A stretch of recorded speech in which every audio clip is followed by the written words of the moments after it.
Hello again, it's Mark coming to you from Baker's Green Acres. Okay, when we left off before, we were talking about solutions to our leadership problem. And if we've identified that we have an individual that has gone rogue, has violated his oath of office, and sees no problem with it, and he has a cadre of people around him that are going to allow him to do it, what do we do then? What do we do? Okay, so I want to offer you some solutions here, and these solutions come from the latest victory that we had. You have to know that in this feral swine problem, we did win. It was thrown out of court for being unconstitutional. Keith Cray, the director of the DNR, rescinded the declaratory ruling. He rescinded it.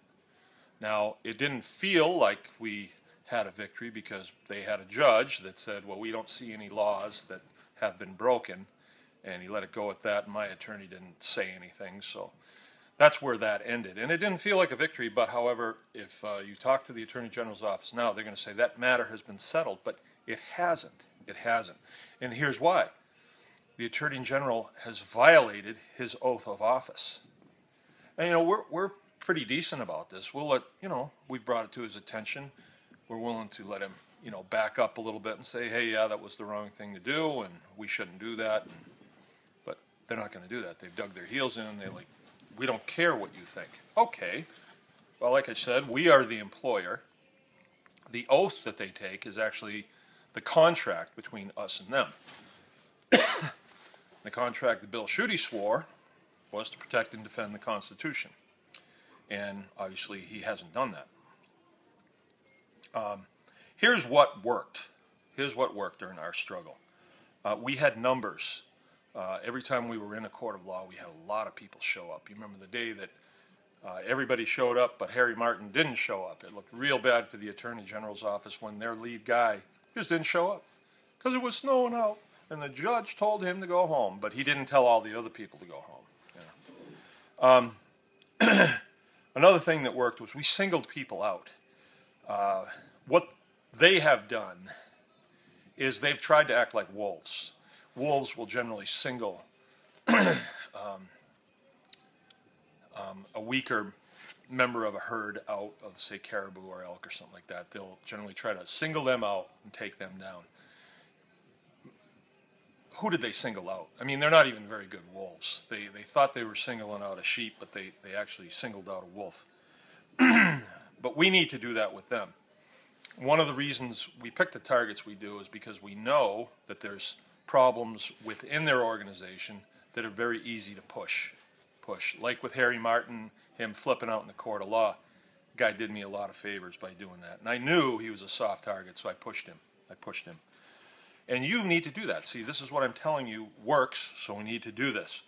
That office, the Attorney General's office, is one that you need to phone and phone and phone and get them to explain why Bill Schuette can violate his oath of office. Get them to explain that. That'll be good. Record those phone calls. All right, you can do that in the state of Michigan. Okay, let's talk about attitude. Attitude. You are the employer. Make no mistake about that. You do not work for these people. They work for you. They are your employees. And speak to them with that attitude. Like you say, I want a signed copy of the oath of office that Bill Schuette took, and I want it sent to me by Friday. Is there a problem with that? They'll get it to you. They got to do that. Okay. Emails. Emails are good because they create a paper trail. Use your freedom of speech. All right, when this goes out on Facebook or YouTube or whatever, share the hell out of it. I mean, the more people that know about this, the better it becomes. So that's a really good thing to do. And keep in mind that what you're doing is you're preserving freedom and justice for all by doing this. You have a job to do. If you haven't taken an oath to that Constitution, I would advise you to do that. Get in the mirror and take an oath. It makes sense to do that. All right, now, why are we doing this? All right, Thomas Jefferson said, when the people fear the government, you have tyranny. Do the people in the United States fear their government right now? Yes. They shouldn't, but they do. And it's because the government plays games with them, right? Thomas Jefferson always also said, when the government fears the people, you have liberty. Now, would you rather live in liberty or tyranny? I think you'd rather live in liberty. Now, I am not saying what I mean. Well, that's not a good way to put that. What I am saying is everything is on the table, all right? We have to do whatever it takes to get at a place where we are living under liberty again. We have to do whatever it takes. But for right now, we're looking at a target, a politician that really, really wants to be the governor of the state. Got a lot of people backing him up, but he's violated his oath of office. Now, he just as soon not talk about that. That's where you come in, right? If all of you are talking about it and engaging on it, he's going to have to answer it at some point, one point or another. And there's no way it can go good.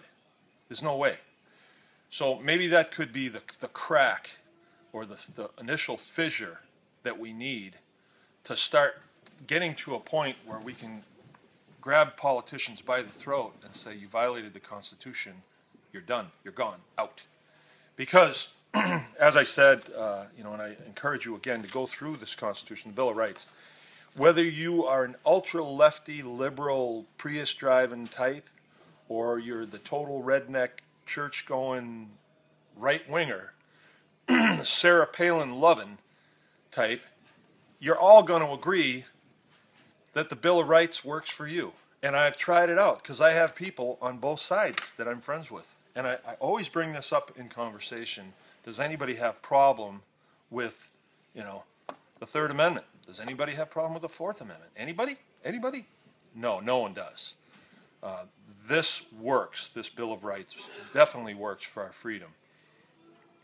And as you get to know this intimately, you will see that every time a problem comes up, the Bill of Rights can be pulled out. And make no mistake, the Bill of Rights, part of the U.S. Constitution, is the supreme law of the land. So let's say, the latest thing to come up is MDARD in the state of Michigan says they've come up with new rules for beekeeping. Well, I got news for you, MDARD. We're not even going to talk about your rules. We're going to talk about the Fifth Amendment. My property, my life, my liberty is protected under due process.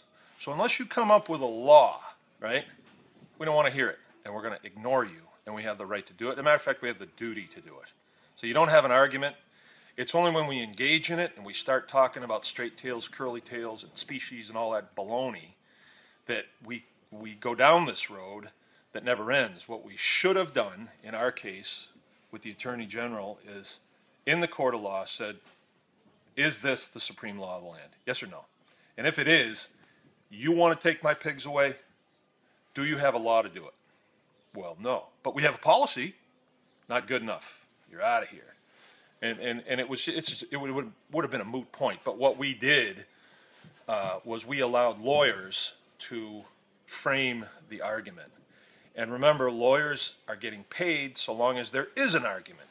And of course, they're going to frame all kinds of things except the solutions, right? So that's what we're looking for, is solutions to these problems, not pissing contests, because we never make any money during pissing contests. Lawyers do. All right, that's what I got for now. We're going to have to get organized on this, and I have some ideas for that, but I'm right about 9 minutes, so I'm going to cut it off here, and I'll talk to you next time. Thanks.